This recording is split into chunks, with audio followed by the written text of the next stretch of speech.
The role of cavalry in the so-called military revolution of the 16th century has long occupied an uneasy position within early modern historiography. For much of the 20th century, influential interpretations, most notably those associated with Michael Roberts, emphasized the growing dominance of infantry, firearms, and disciplined linear formations, often implying that cavalry entered a phase of terminal decline. Within this framework, pistol-armed horsemen have frequently been portrayed as an awkward transitional phenomenon, neither true shock cavalry in the medieval sense, nor fully integrated into the firepower-centric armies of the 17th century. This interpretation has proven remarkably persistent. Pistol-armed cavalry, particularly the Black Riders, known in contemporary sources as Reiter or Schwarzreiter, are often dismissed as tactically ineffective, strategically marginal, or even as institutional relics retained primarily to satisfy aristocratic expectations of mounted service. Yet such assessments rest on a linear narrative of military progress that modern scholarship increasingly finds difficult to sustain. The Black Riders offer a useful case study precisely because they complicate this narrative. Their emergence was not the result of doctrinal confusion, but of deliberate adaptation to structural pressures, the proliferation of pike formations, the growing lethality of firearms, rising military costs, and the realities of mercenary warfare in a competitive European market. Rather than representing cavalry obsolescence, they illustrate how mounted forces were reconfigured within evolving combined arms systems. This video, therefore, does not aim to recount battles or celebrate tactical novelty. Instead, it examines how modern historiography has interpreted the Black Riders and what their contested legacy reveals about broader debates concerning infantry dominance, institutional inertia, cost efficiency, and the relationship between military change and early modern state formation. To understand the emergence of the Black Riders, it is first necessary to situate them within the longer structural transformation of European warfare between the late medieval and early modern periods. From roughly the 14th century onward, the battlefield dominance of heavy cavalry, men-at-arms fighting with lance and sword on armored horses, was increasingly contested. This challenge did not emerge suddenly, nor was it driven by a single technological innovation. Rather, it reflected a gradual accumulation of tactical, institutional, and economic pressures that reshaped how wars were fought. Generally speaking, late medieval cavalry derived its effectiveness from shock action. The couched lance charge, delivered by a relatively narrow front of well-trained and heavily armored horsemen, aimed to break enemy formations through momentum, cohesion, and psychological impact. For much of the Middle Ages, this method proved decisive, particularly against poorly organized infantry. However, as early as the 14th century, infantry forces began to adopt systematic countermeasures.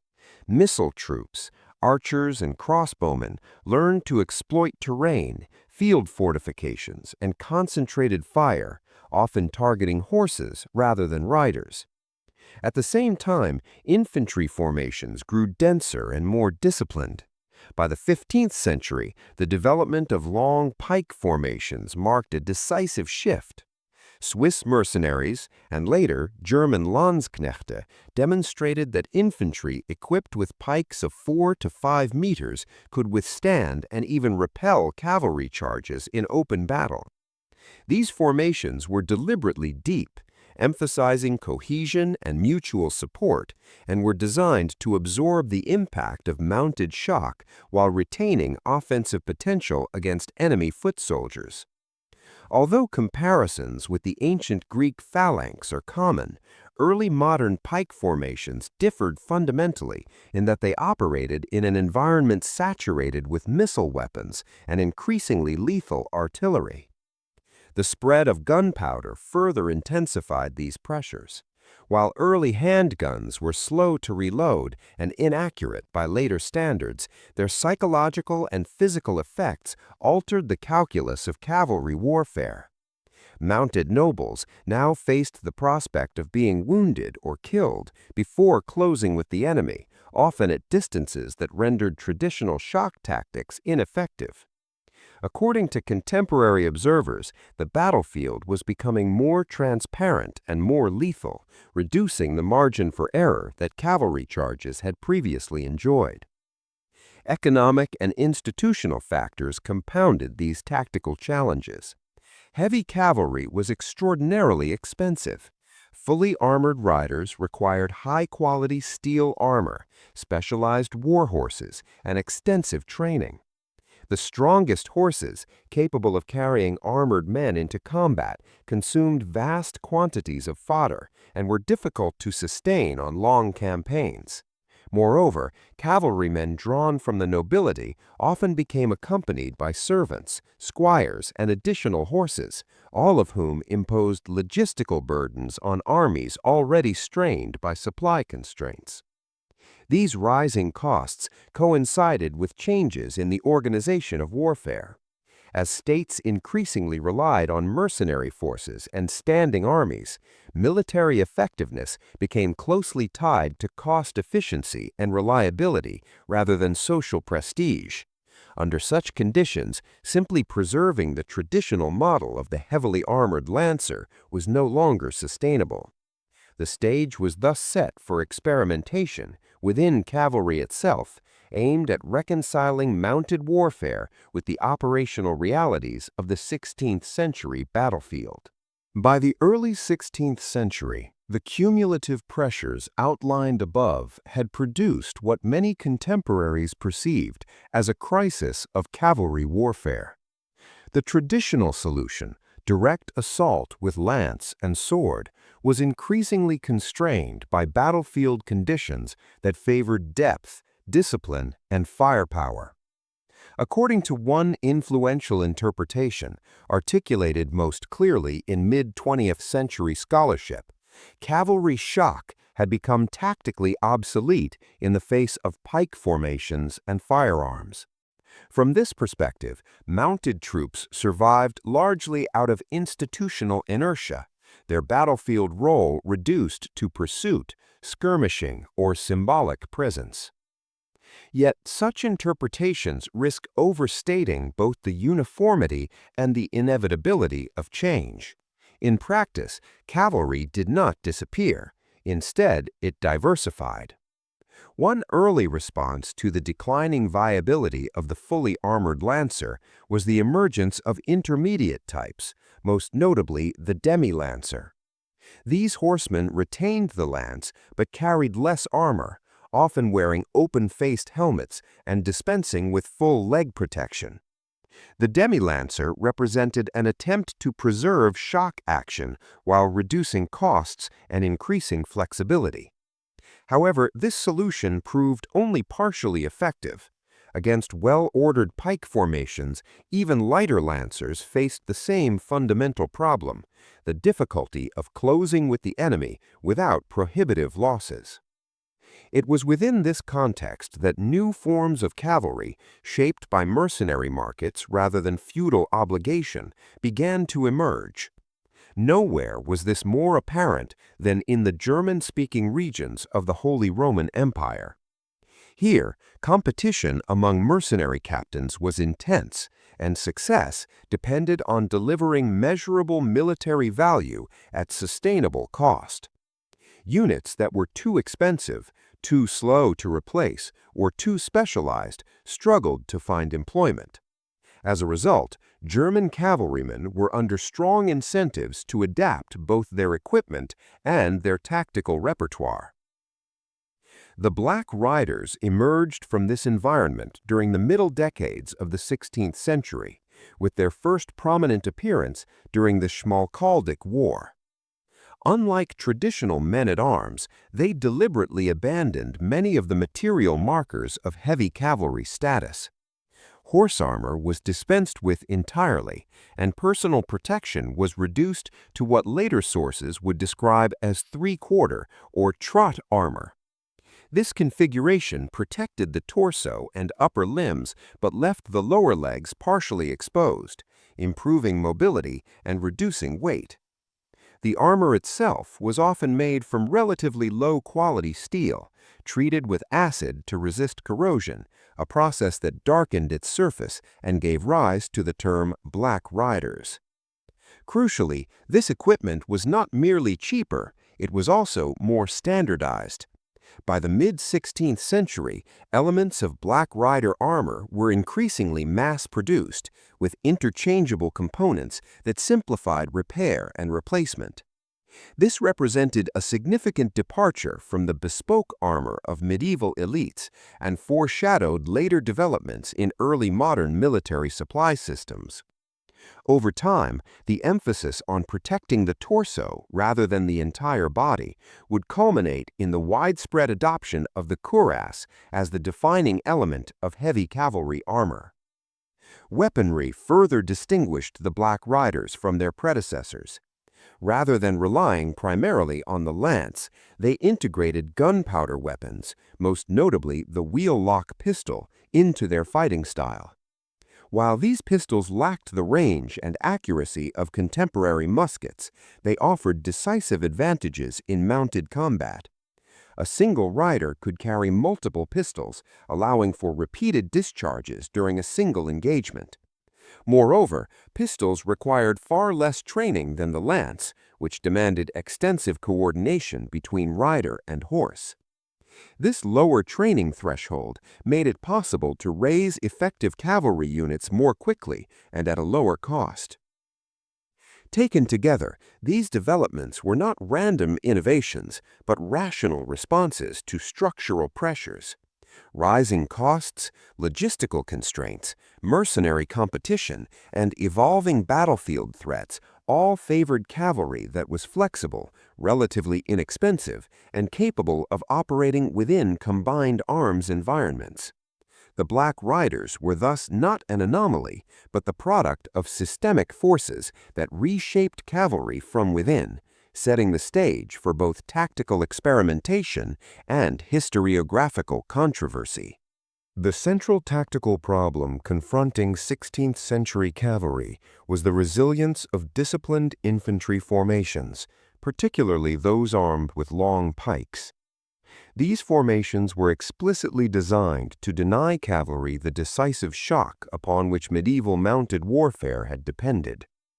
Frontal assaults against intact pike blocks were costly and increasingly ineffective, forcing cavalry commanders to explore alternative methods of engagement. It was in this context that the tactics associated with the Black Riders must be understood. Modern discussions of pistol-armed cavalry often center on the so-called caracole. In its most familiar form, the term is used to describe a rotational firing maneuver in which successive ranks of cavalry ride forward, discharge their pistols at close range, and then wheel away to reload while the next rank advances. However, early modern sources employed the term far more loosely. The contemporary military writer John Crusoe, for example, described the caracole as a maneuver in which a cavalry formation partially wheeled aside to absorb an enemy charge, then collapsed inward against the exposed flanks of the attacker. This conceptual ambiguity has contributed significantly to later misunderstandings. The most influential modern critique of the caracole is associated with Michael Roberts, who argued that the tactic was largely ineffective and symbolized cavalry's declining relevance. In Roberts' interpretation, pistol-armed horsemen lacked both the firepower to break infantry formations and the shock capacity to replace the medieval charge. From this perspective, the caracole functioned less as a genuine battlefield solution and more as a means of occupying mounted elites whose traditional role had been eclipsed by infantry. Subsequent scholarship has treated this assessment with increasing caution. One of the key points of contention concerns the practical effectiveness of the wheel-lock pistol. By modern standards, its range was extremely limited. Depending on conditions and target armor, effective penetration often required firing at distances of only a few meters. Contemporary manuals frequently advised cavalrymen to discharge their pistols only when they could see the white of the enemy's eyes, or even to press the muzzle directly against the opponent's armor. Against well-armored pikemen, such weapons were indeed of limited value. However, this does not exhaust the question. Experimental reconstructions suggest that wheel-lock pistols could deliver substantial kinetic energy, sufficient to wound or incapacitate lightly armored or unarmored infantry at greater distances. Moreover, not all infantry enjoyed the level of protection associated with elite pike units. In mixed formations, casualties inflicted on less protected troops could disrupt cohesion and reduce combat effectiveness, even if the pike block itself remained intact. A frequently cited example is the Battle of Dreux in 1562, one of the earliest major engagements of the French Wars of Religion. Here, Protestant forces employing German Black Riders achieved notable success against Catholic cavalry, routing an entire flank early in the battle. Although the Swiss infantry at the Catholic center held their ground, they suffered heavy casualties from repeated mounted pistol attacks. According to Geoffrey Parker, such engagements demonstrate that firearms, even when present in limited numbers, could exert disproportionate influence under the right conditions. The outcome at Dreux underscores a broader point. Tactical success did not always translate into strategic victory. Despite the losses inflicted by the Black Riders, the battle ultimately favored the Catholic army, in part because the mounted mercenaries turned to plundering the enemy baggage train after defeating opposing cavalry. This behavior, often criticized in contemporary sources, reflects the realities of mercenary warfare rather than inherent tactical failure. More recent historians, including Clifford J. Rogers, have argued that the caracole should not be evaluated solely on its ability to break pike formations outright. Instead, its value lay in its capacity to fix enemy infantry in place, compel defensive postures, and create opportunities for artillery or infantry fire. In this interpretation, pistol-armed cavalry functioned as part of a combined arms system rather than as an independent battle-winning arm. The historiographical debate surrounding the caracole thus reflects larger questions about how military effectiveness is measured. When assessed in isolation, pistol cavalry appears limited. When viewed within the operational realities of 16th-century warfare, characterized by mixed formations, uneven equipment quality, and complex coordination between arms, their role appears more nuanced. The Black Riders neither replaced shock cavalry nor rendered infantry supreme on their own. Instead, they exemplify an experimental phase in which mounted. In the decades following the first widespread use of the Black Riders, European armies responded less by imitation than by selective integration. The tactical lessons drawn from engagements such as Dreux were not that pistol-armed cavalry could replace infantry or traditional shock forces, but that they could fulfill specific operational functions within increasingly complex military systems. As a result, Black Riders and similar cavalry types found sustained employment across Western Europe, particularly in French, Spanish, and English service, well into the late 16th century. At the same time, infantry formations continued to evolve. Perhaps the most significant development was the growing proportion of firearms within pike units. Nowhere is this shift better documented than in the Spanish armies operating in the Netherlands. The gradual transformation of the Spanish tercio altered the balance between offense and defense on the battlefield. As the ratio of shot to pike increased, infantry formations gained the ability to project lethal force at distances far beyond the effective range of wheel-lock pistols. Under these conditions, riding close to a stationary formation became increasingly dangerous, and the classic rotational caracole lost much of its utility. Nevertheless, cavalry did not lose its relevance. As Clifford J. Rogers has argued, mounted pistol troops retained value as a means of fixing enemy infantry in place.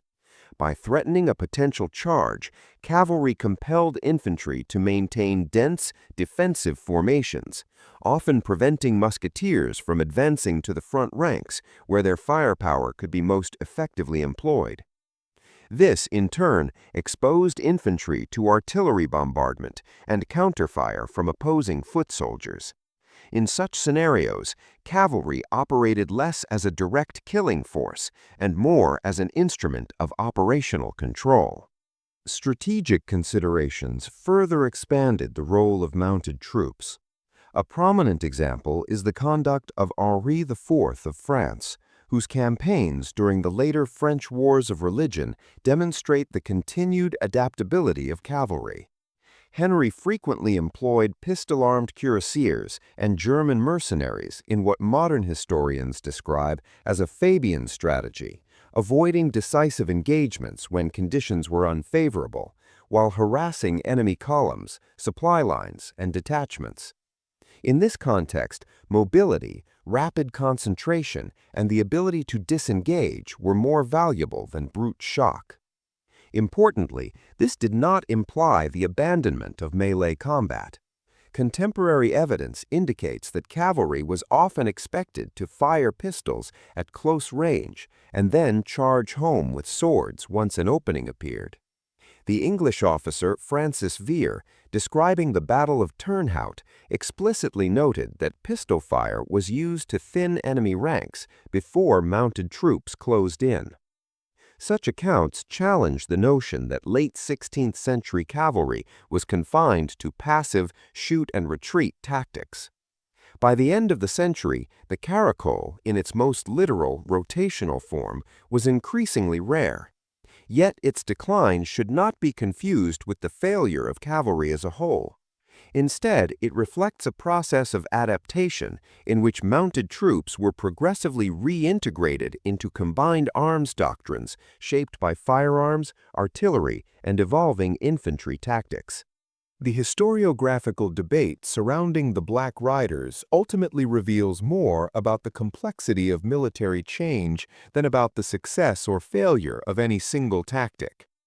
Linear narratives that portray the 16th century as a straightforward transition from medieval cavalry dominance to infantry-centered warfare struggle to account for the persistence, adaptability, and institutional importance of mounted forces. The Black Riders do not fit comfortably into a model of decline. Rather, they exemplify transformation under constraint.